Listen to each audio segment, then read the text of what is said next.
sent it. And then I'm going, where's You Dave? just said good morning, and then I'm waiting and waiting.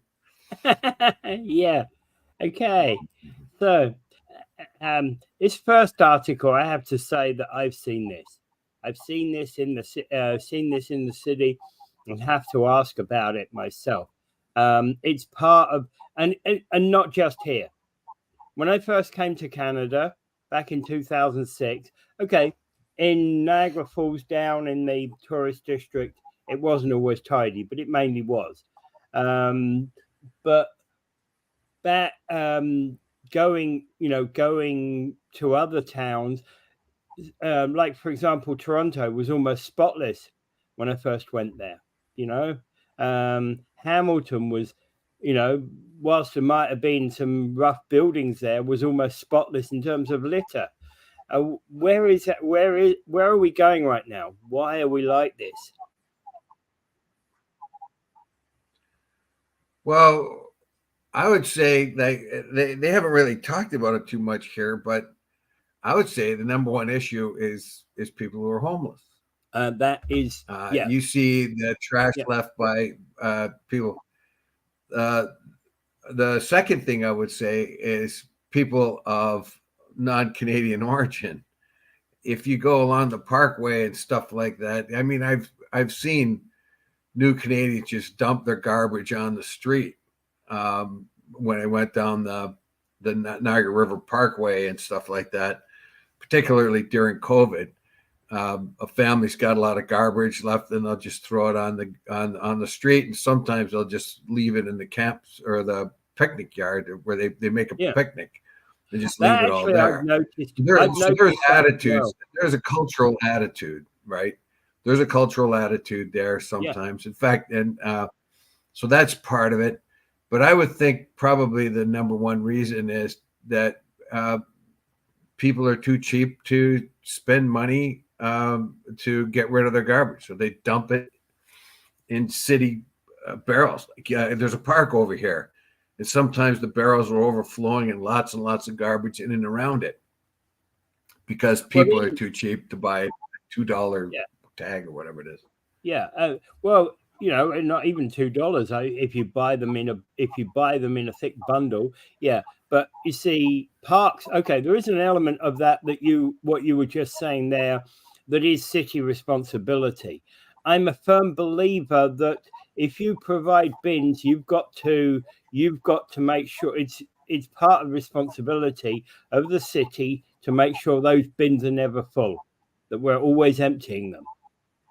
You know, in the tourist That sector get hard. down, they will get full, I know, but they need to be regularly emptied. They are. They are regularly emptied. The problem is that people have a lot of garbage and they're always looking for a place Yeah, to put it. So yeah, you come along and the park, let's say the barrels in the park are emptied once or twice a week.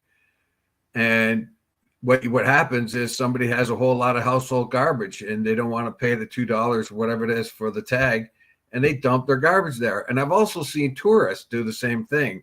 The ones that don't throw it on the road, they'll go to a city park barrel and just unload all their stuff around it.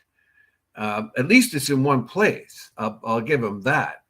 Also, if you'll notice a lot of corner stores and stuff that used to have garbage cans outside don't have them anymore because people drive up in that's their cars true. and fill those garbage cans up because people are cheap. Cheap. They all they have to do is buy those tags. I used to do. Man, Well, anytime I moved we're a couple allowed. times, and I had all kinds of extra garbage, and I bought piles of these tags, but they're only a couple of bucks, so I just don't get it.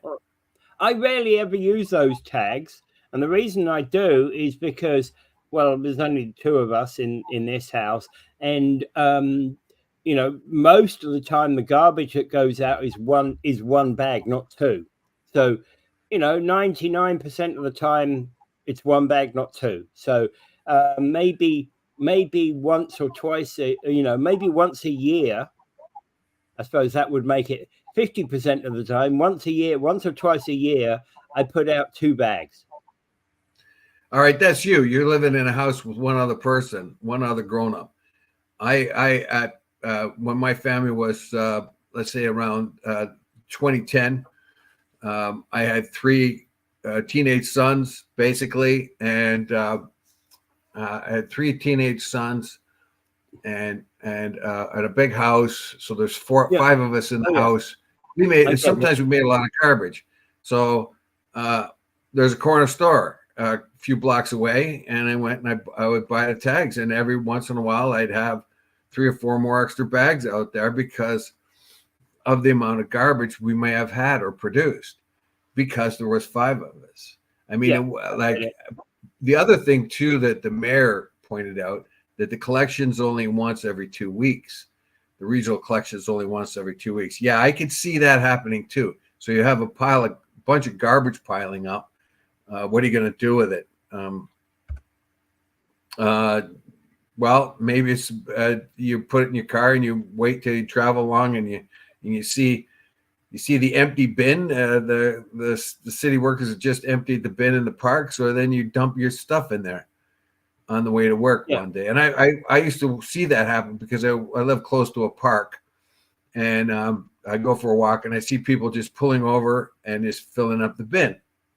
Yeah, let's be honest about this. This is not simply a Niagara Falls problem. It is become a Canadian problem. When I moved here in 2006, there was hardly ever would you see a garbage on the road. No, I would think, and I don't want to be called racist or anything, but there is a difference in attitudes in cultures towards garbage, and if you come from a culture where it's okay to throw it on the street, like I used to see when I drove up and down the Niagara Parkway, particularly during COVID,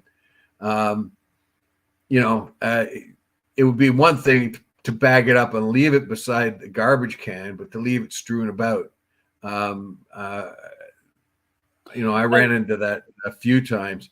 I don't have a problem. It's not littering when you're leaving a bag next to a bin, right? That's not littering. No, but that's not littering. It's not. People weren't doing that. People weren't doing that. They were just leaving the stuff, or pushing it towards the bin, which is a little bit better. But most of the time, it was just left out. Sometimes it was like just dumping it right on the ground, on the street. And so there is a cultural thing going on there. People have to learn, and it takes a little while to learn. And in this article, Mona Patel says that the city's not dirty. I don't know what you're talking about, because in her neighborhood there's very little garbage, but other councillors are getting a lot of complaints about garbage. Councillor Baldinelli basically is saying it's everywhere, including the parks. It's overflowing in some instances. Well, yeah, most incidents. I like people are getting rid of the garbage, and let's say you've got a bunch of tourists come into town. They bring their minivan and they got their kids and maybe grandma and grandpa with them, and throughout the day they make up a lot of garbage. And they got to get rid of stuff. Well, where are they going to put it? Well, they're going to put it beside the bin at least. Let's hope they would do that. But they got to get rid of it. Other people may take it home with them to get rid of it at a different time, but most people would like to get rid of it before they go. Yeah, that's what I was taught when you're a tourist, you want to get rid of it. Well, I was taught as a kid to take it home with you. Now, one of the things that I always used to do when I was younger and drive, if I've driven off on to another town like Niagara Falls, right? And I was visiting for the day. On my way out, I would probably take the bag that we'd collected everything in and put it in, I'd put it in some workplace bin, the big open bins that you can normally flip the lid on and stick a garbage bag in there without any trouble. I'd stick them in there type thing on the way up before I leave for home. Well, a lot of those are chained up now because they don't want you to put your garbage in there. And that is true. That is true. Like here at the condo, we have bins, but they're kind of it'd be hard to do. But other ones, if you go around the shopping malls and that where they have the big skips, big garbage bins, they're usually chained shut, so you can't get much garbage in because their garbage bins would get filled up, and so they had to pay for getting rid of that garbage. So people come around and I used to watch it too. The same thing. People come to a garbage disposal for the big stores and throw their own garbage in there, and then after a while they get fed up and they started chaining them closed because they don't want to pay for dumping your garbage. Plus, they don't have enough room for their own when other people are putting their stuff in there. That's so true. There's a couple of different things you could do here. I do not think we could sustain a once every 2 week garbage pickup because we make too much. That's part of the problem, and it has been part of the problem. And many people have complained right from the outset that litter would be part of one of the byproducts of the 2 week garbage collection. I have to say though, I hate it on those days that you put your litter out. You put your recyclables out, and there's not a drop of wind, and you pop back into the house for a second, and then you're seeing your your plastic bins just bouncing off down the road as a gush of wind comes. Oh, so you're the guy. You're the guy that does the security load. Okay. All right. Here's a major problem revealed to the audiences of Talking Niagara. Litter on the street, major contributor, Peter. No, I think the litter's halfway to Toronto. Yeah, they can have it. It's already taken off at the end of the street and heading towards Toronto. Yeah. So there's a number of things, and I think one of the things that precipitating a lot of it is the homeless people. They drag their garbage around everywhere. They make when they have come up to the park close to where I am, then they start their encampments and they have stuff that garbage. There's a picture. There's a picture here of a litter in an area around Brown Road and Thorold Town Line Road in Niagara Falls. Now, it's a file photograph, but it's not saying that it was happening today, right? But it's laid out in a way that kind of makes me think, well, actually, this is extra padding under a tent for a homeless person.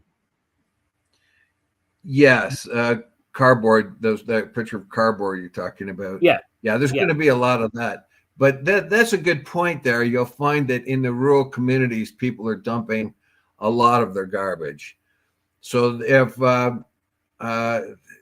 they have a lot of garbage, they have to move and they have to get rid of a lot of garbage. It's going to be a pain in the neck. It's going to take a lot of time, maybe, to shuffle it off to the get weighed and pay the toll at the dump. It's not that big of a deal, but it does take time, but take a lot less time filling up your buddy's truck and then dumping it in Brown Road in a ditch.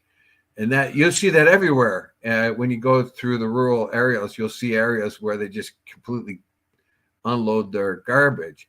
When I had a cottage up north for 30 years, there was a dump there, and they had to chain it off because people were taking their garbage from all over and coming to that dump and letting it and throwing their stuff in there. Even the people who weren't even residents of the area, they couldn't get. So they knew this town had a dump in it, and after a while they had to chain it up and lock it. Like, they didn't have to do that before, right? Yeah. They felt that they had to put a fence on it and put a chain across it because of so much junk that was coming in. People have junk and they got to get rid of it. And they're gonna just dump it in where they can. I'm going to have to say, the Walker's Yard in Thorold. I've seen those in other towns whereby, because the entrance to them is on the main road, I've been able to see it. But once, like on a Sunday afternoon or something, there's heaps of garbage right outside the gate. And I would imagine that come Monday morning, the first thing that the worker who turns up to work first thing Monday morning is going to be facing is like he has to clear the garbage away in order to get his car inside the the yard. Well, And that's sad. very People's, sad. Yeah. I think it also has a lot to do with people's stress levels, the courtesy, the ordinary manners and courtesy of the Canadian public is Gone down. going down kind of rather rapidly. The discourteousness, you see it everywhere.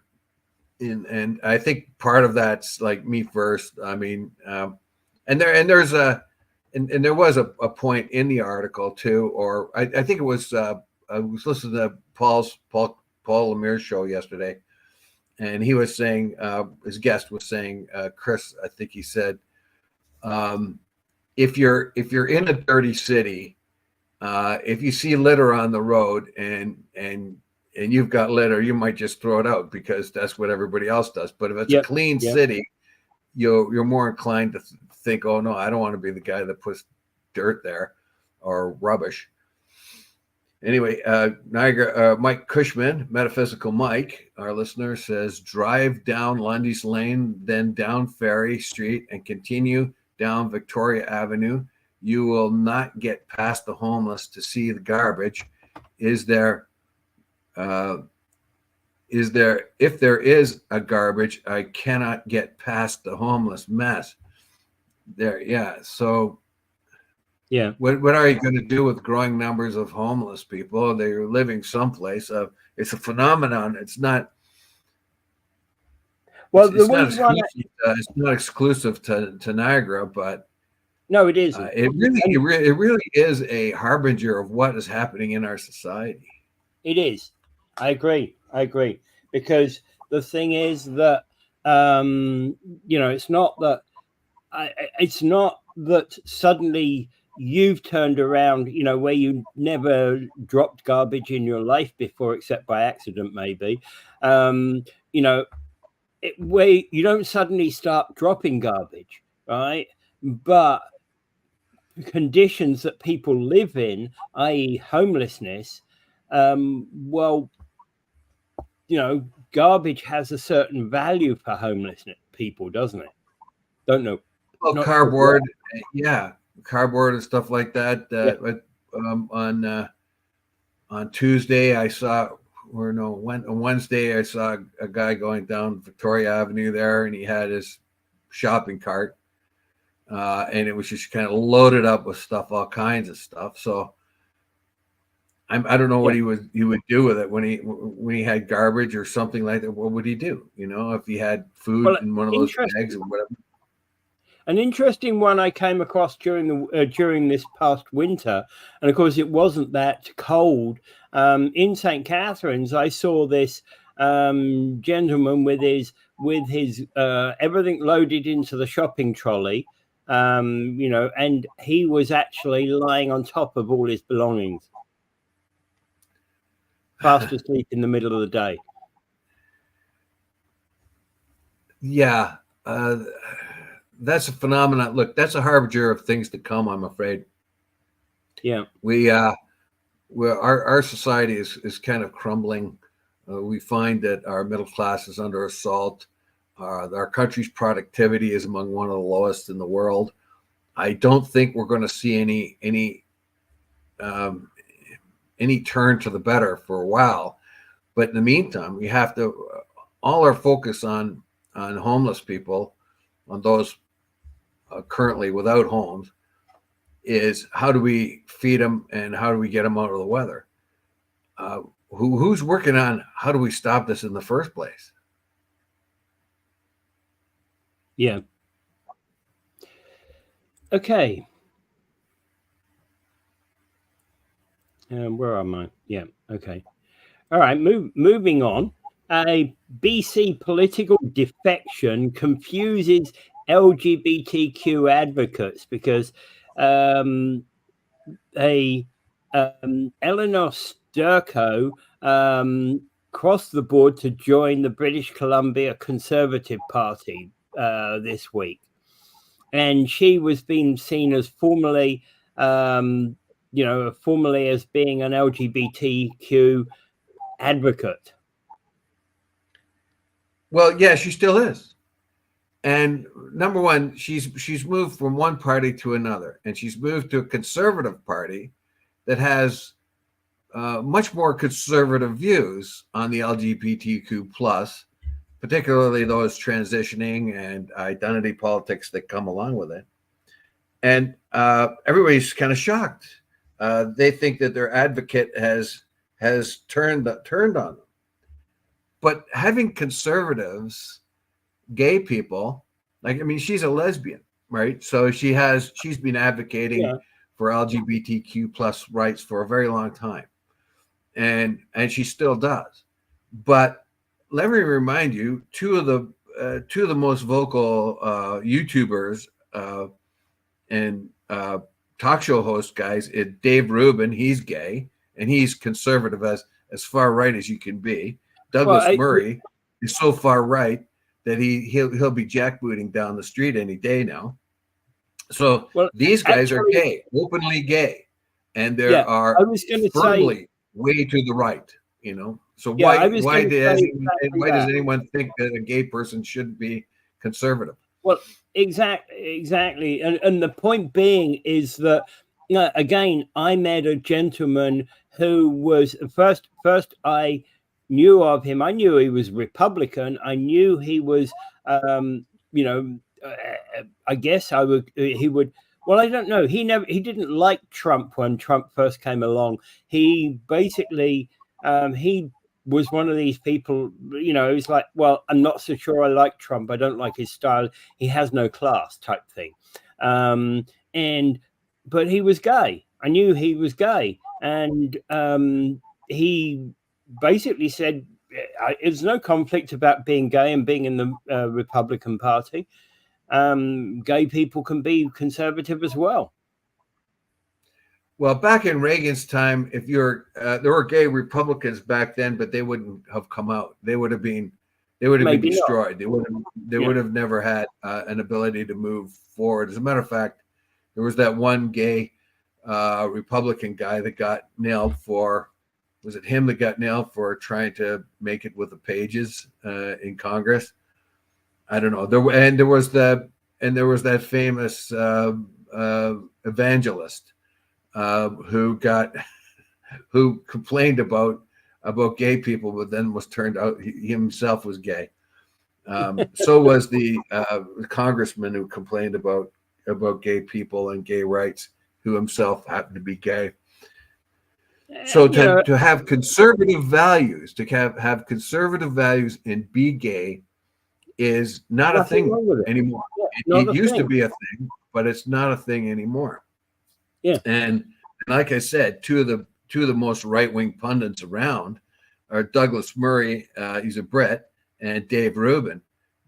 Douglas Murray of late, he may as well be a Nazi. I mean, at one time he was a sensible guy. I used to listen to him, but now he's a froth of the mouth Muslim hater. And Dave Rubin, he's always been very much to the right, and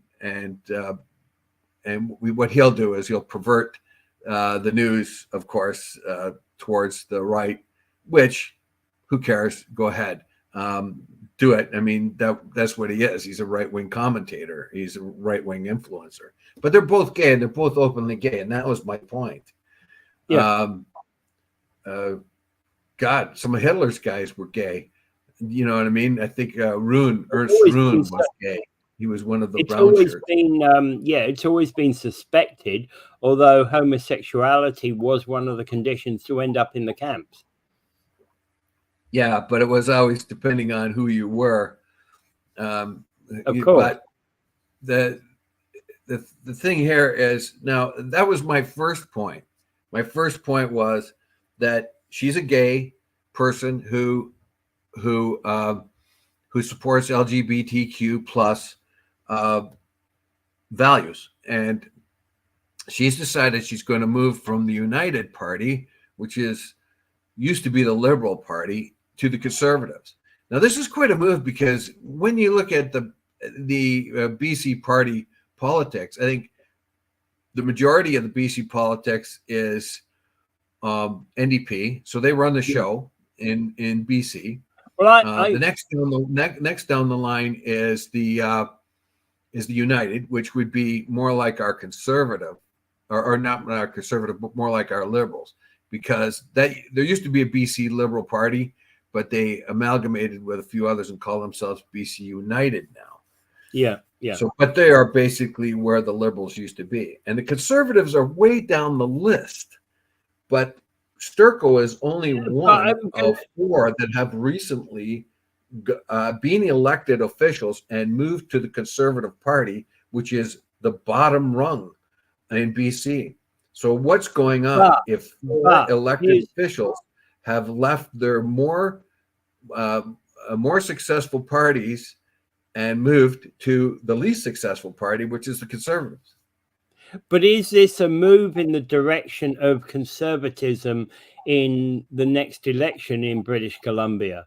I don't know. It's an interesting question, that, because in fact, people often will move across the floor, either because they suddenly realize that they picked the wrong party to be in the first place, or more likely because they consider that if they move now, there's a prospect that they could form a cabinet minister in the next Conservative government, so to speak.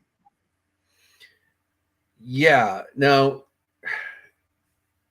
what gets confusing here is last October, she joined a standing ovation for NDP Premier David Eby in the legislature when he told Conservative leader John Rustad he should be ashamed of himself for focusing on the school curriculum known as SOGI 123. Sturco also said to social media that Rustad should make an unequivocal apology for calling homosexuality a lifestyle and having doubled down in his ignorance. This is the leader she is going to, who she's been violently opposed to.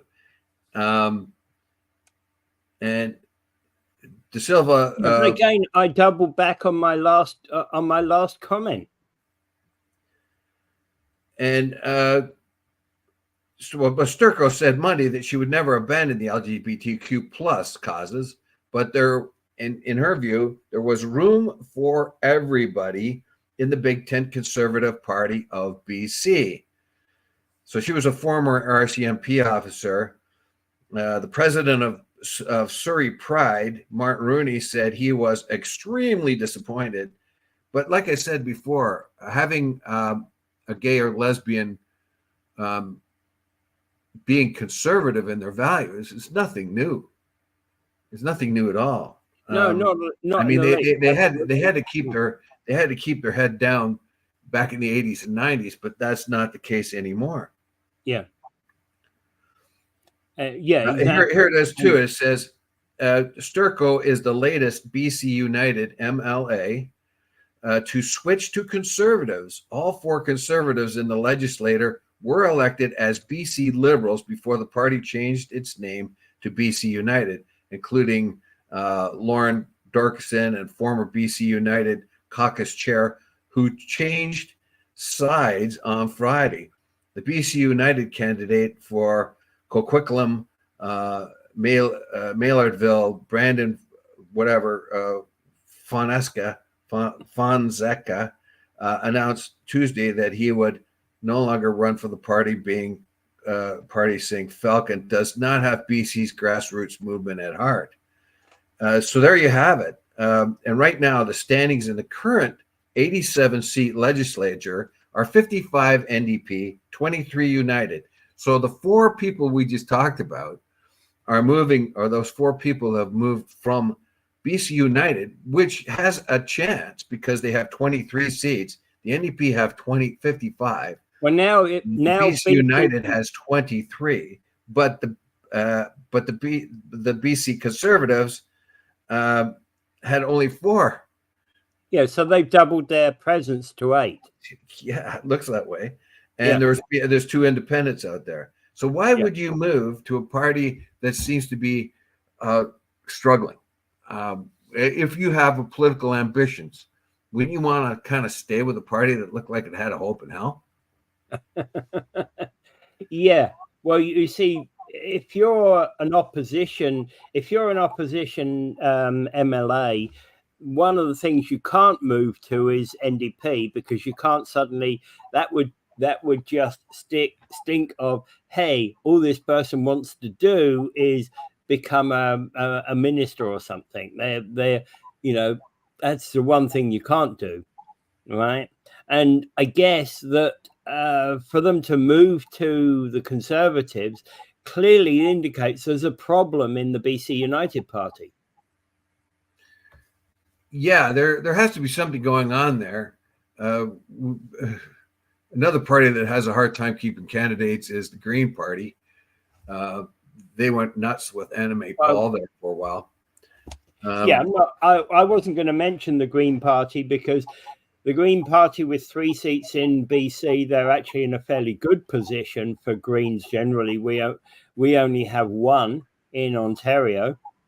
I think that's pretty bad for BC. There's something wrong with the Green Party. If the Green Party has not made up ground in BC, well, the most progressive province in Canada, it is probably per capita the best province for a standard of living. It's probably one of the wealthiest province per person who lives in BC. And I believe that the Green Party should have made better inroads there. But when you start breaking down the Green Party's basic agenda, it gets pretty wacky.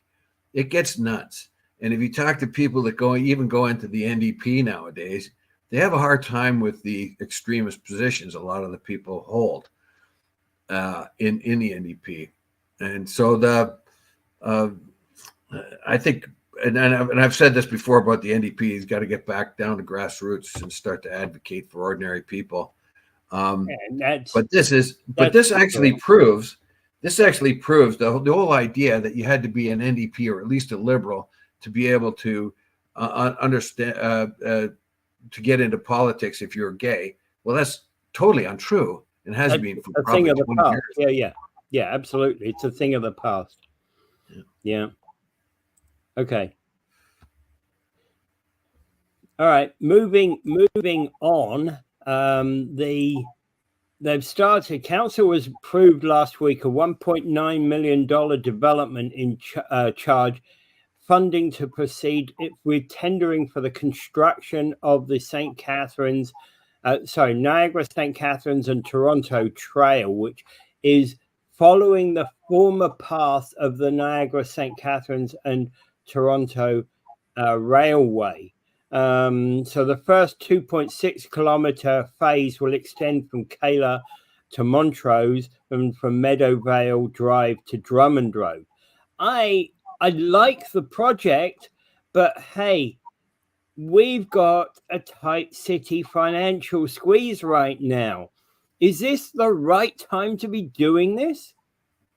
Well, that's good. That's a good point, and that's the same point that Paul Lemire pointed out on his show too. Yeah. His point was we've got trails coming out of our ears. On the other hand, this is a trail that should have been developed decades ago. The city acquired it in the mid 60s, I think. It was the old rail lands, and it's been sitting there for decade after decade. That is probably one of the first trails they should have developed because they had it right there. Yeah. And what's happening with that trail now is the properties around it are encroaching in it a little bit at a time. People are parking their trailers in it and and at certain points along the way.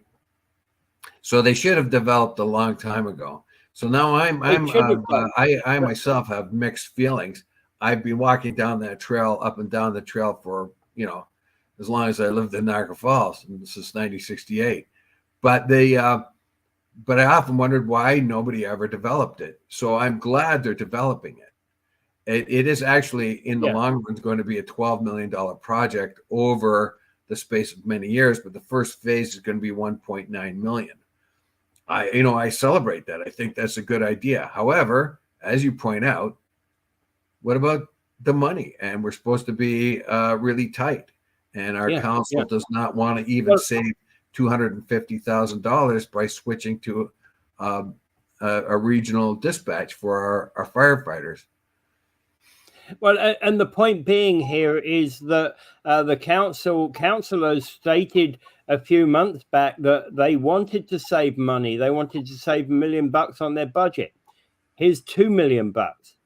You see, the problem here is this will be a popular thing among the city. The only ones that will object to that are those households homes who border on that trail. They might not like so many people coming and going down it. Funny to me, that trail is a perfect place to have homeless people. If I was a homeless person, I would live in that trail, but I don't really see that many in there. Not at least in the area where I live.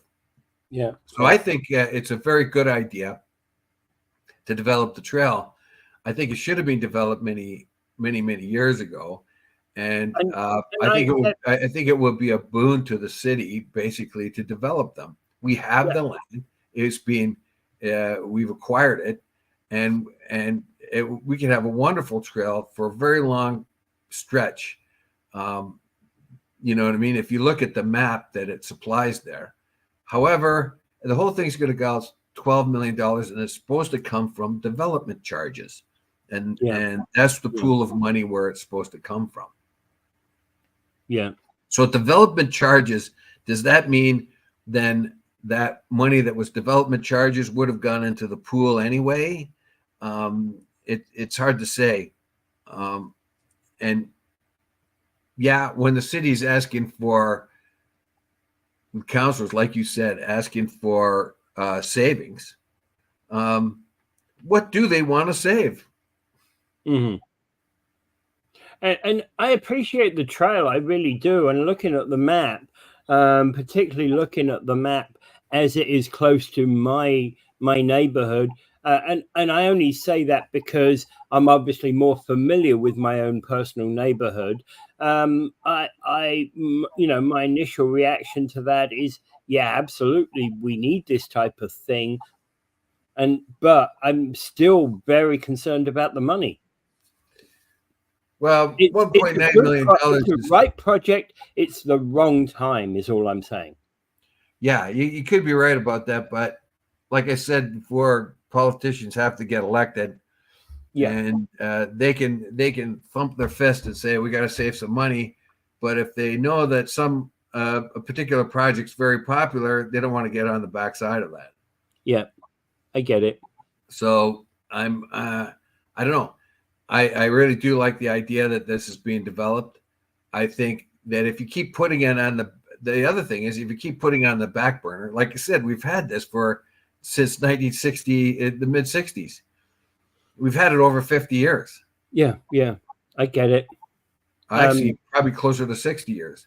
And so we've owned it almost 60 years and done nothing with it. Yeah. And again, had they spent the money back in, let's say, back in the 80s and 90s and early 2000s, we'd be only maintaining the trail right now. And that budget would have been a heck of a lot less. I like the thing, because what is particularly nice about railway lines is that they tend to be flat and level. They've already been sculpted out for railway line. Yeah, and railways don't go up and down hills. Yeah, it's going to be a nice flat run.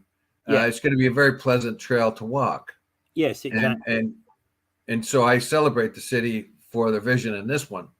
The idea of how much it's going to cost, though, like I said, right now, and as Paul, I'll quote Paul again. He said that we got trails galore around here.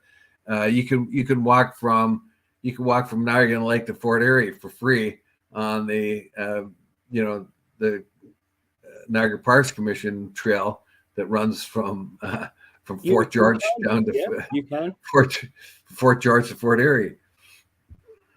Yeah, absolutely, you can.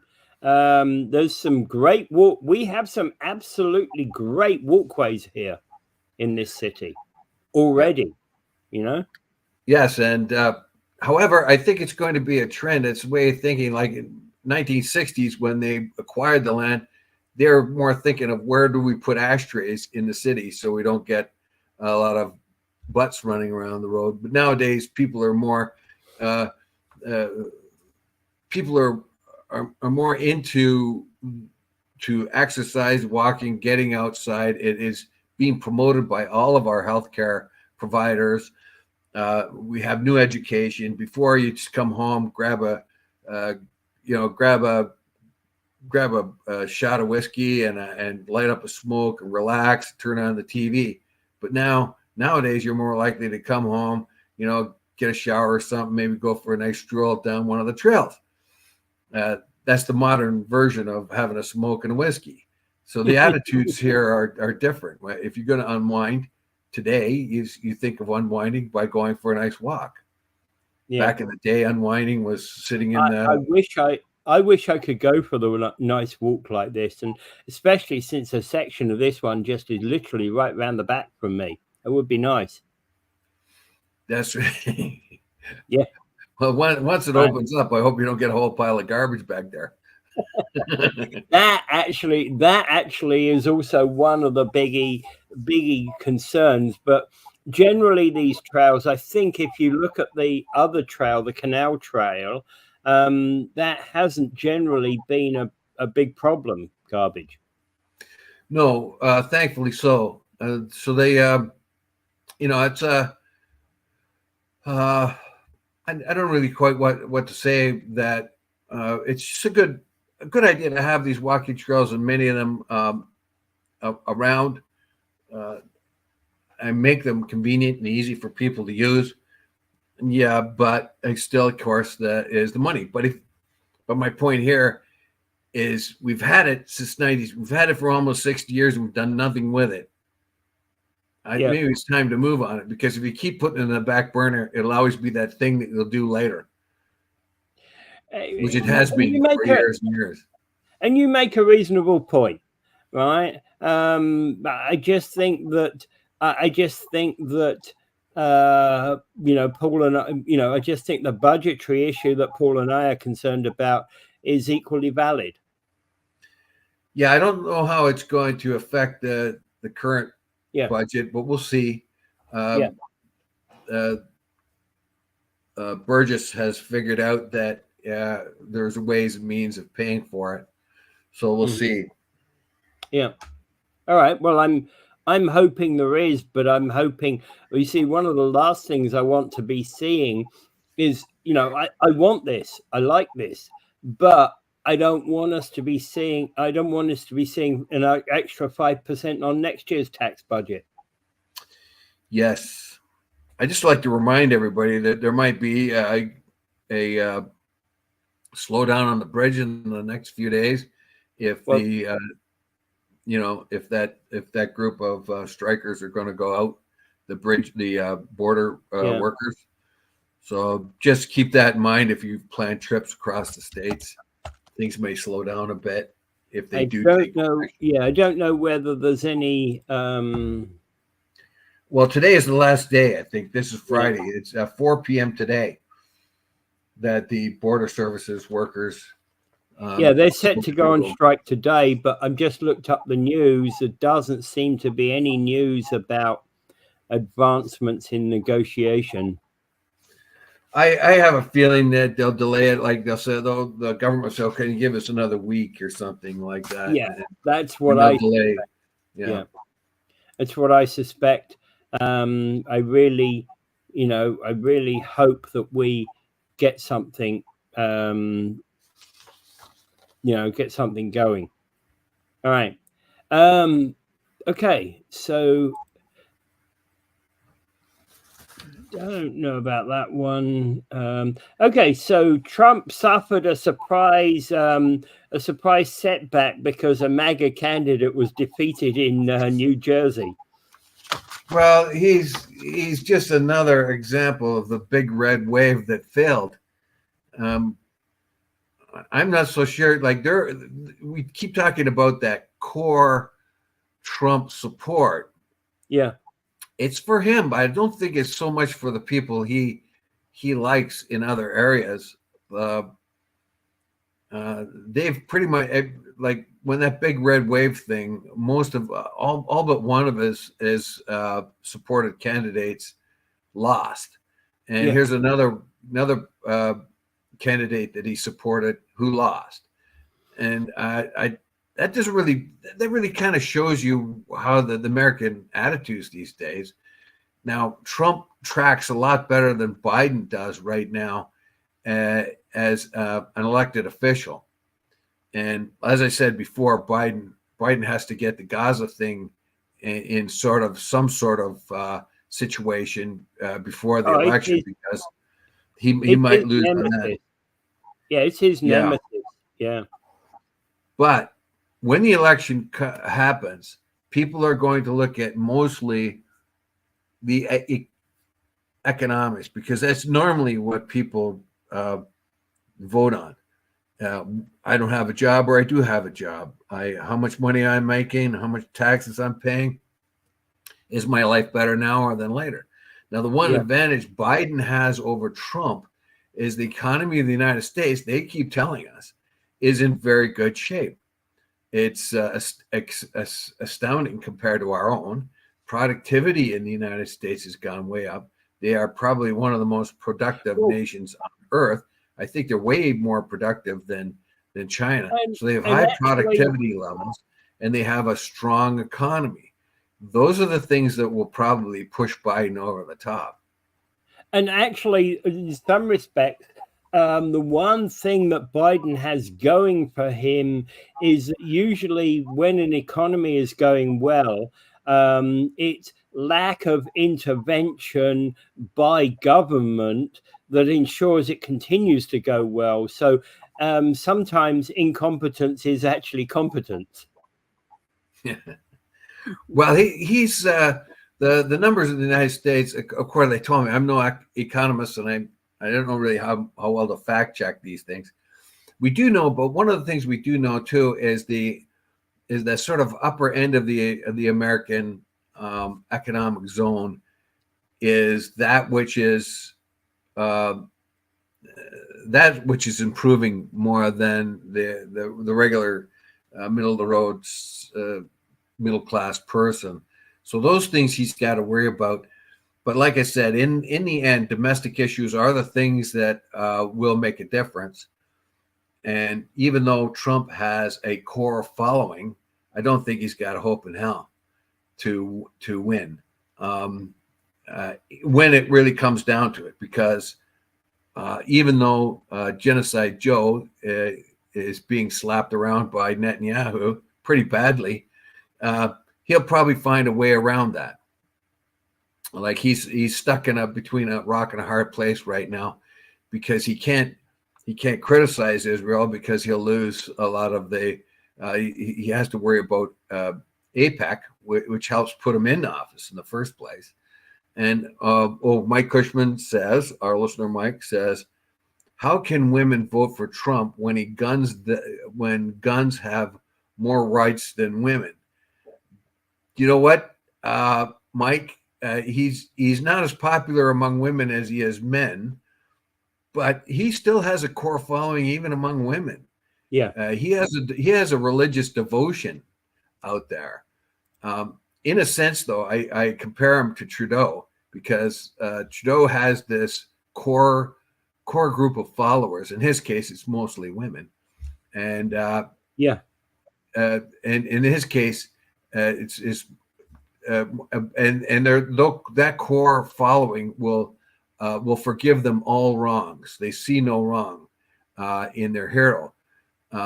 With the MAGA people, it's just the fact that he cheated on his wife with a porn star. It doesn't really make much difference when fact, Speaker actually, McCarthy.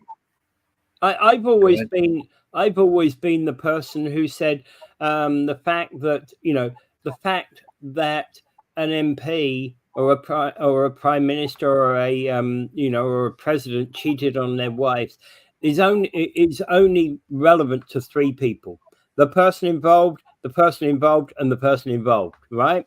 The guy, their wife stroke husband, the wife struck husband, and the person they're having the fling with. Anybody else, we might see it as character if it interferes with their ability to do their job. But again, hey, your work colleague suddenly has an affair and is caught out having an affair.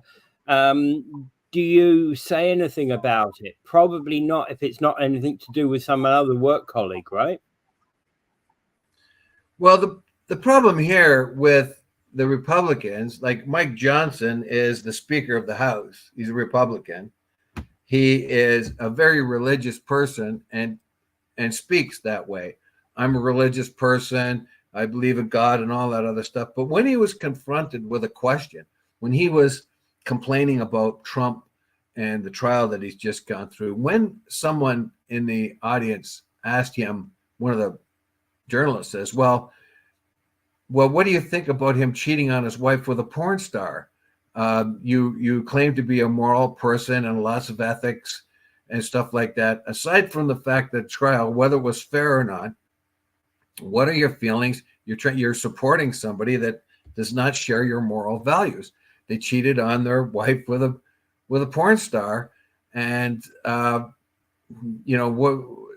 does that feel? Well, he wouldn't answer the question. Well, I'm not going to talk about that, and he went on and rambled about something else. I thought that was very, very telling that he dismissed that quickly and just went on, and he wouldn't allow any more questions because he just kind of repeated what he already said. He just filled up the time and then said, "Oh well," then he ran away from the podium. Thanks very much. That's enough for now, because he didn't want any more follow-up questions on that. When the guy says, "Well, what do your morals tell you now? What of your Christian values are telling you now?" And he pretty much ran away from that. So the Republicans, many of whom are Christians and believe that Trump is the imperfect messenger of God, they're gonna, because they have a belief system, they're never going to change, because it's a belief system. It's a faith thing, and unfortunately, you're not going to sway that vote. And Alicia Mary has commented, as an American living in Canada, I married a Canadian. My entire family lives in the U.S. There's a hard line drawn that you are either a Republican or a Democrat. It is not always based on the person, but what the parties stand for. Okay, it's kind of like the partisanship that's starting to happen here too. I do know that there's a growing number of independents in the U.S. though. Yeah, there is. Thanks for that comment. And part of the challenge with the U.S. has been that that in fact actually there's a large population, and the two-party system doesn't seem to necessarily resolve all the issues of that large population. Yeah, when you have two parties, then tribalism begins to happen. Yeah, Reagan was you could, whatever you want to feel about Reagan, he worked very well with the Democrats in a lot of ways. So he was a good diplomat between parties. So they got a lot of stuff done between them. Like his opponents, the Democrat speaker would go to his house and have a couple of drinks with him after work sometimes. they Well, would be radically different ideologically, but they found things and places to work together. You don't see that in happening fact, now. actually, that's an important aspect. I was actually in a hearing yesterday, and was trying to draw out something on the other side, but the other side was an insurance company, and whilst I got the intent, I got the sense that the lawyer in the room was actually, was prepared to bend his viewpoint. He had to kind of call his his bosses, and they said no. Yeah, I think it was Tip O'Neill I was thinking of. He was the Democrat politician, the American Democratic Party politician, and he served as the 47th Speaker of the House. He could get along, him and Reagan, completely opposed politically, but they got along. Well, and they could have a drink after work and go to the same party. But when it came to work, they could pound out some sort of compromise in certain areas. You can't do that now. I think now they do not want to cooperate with the Republicans. Will not cooperate with the Democrats when it comes to this border issue, because they want that to stay an issue for the election. Even though Biden has claimed that the Republicans came up with the legislature themselves, but once Trump says don't solve it, I need it for an election issue, they wouldn't work with the Democrats anymore. And unfortunately, I think I see that happening here in Canada. Yeah, it is. That's for sure. All right. And I think that we can probably leave it about there, unless there's any immediate other things you can think of. The only other thing I saw is I watched some of the events at Normandy yesterday, or replays of them. I told you it was hard. It was hard for me to hold back tears when I thought of all those young men, and looking at the cenotaph with all the Canadian boys' names on it, 20, 21, 22, 20, 19. Oh, Jesus. Jesus. Anyway, I don't know if I don't know if the generations of the future will ever be able to understand that sacrifice. We can, because we knew people who were involved. But I don't know if generations in the future will ever be able to make that connection of the sacrifices those young men made. Yeah, absolutely. All right. So I think with that's kind of where we need to kind of part. And Dave, without further ado, I bid you adieu. Pray for peace. Israel's out of control. It just killed a whole pile of kids in a school, in a UN school, a place where a lot of people were trying to keep them safe, looking for safety. And the Israelis said they shot it up with a surgical strike, and they killed 20 Hamas people, but they also took out about 50 children and women, and they have not produced the names of those Hamas fighters they said they were after. The Biden's red line is, like I said, it's just non-existent. And I don't know how they're going to stop this. I just don't know. They just don't heed anybody, and the United States hasn't got the guts to do anything about it. Yeah. And anyway, it's the nemesis for Biden as well in terms of election terms. It could make the difference to him. It could make the difference. Yeah. All right. So thanks everybody. Have a great weekend. And we'll see you again Monday.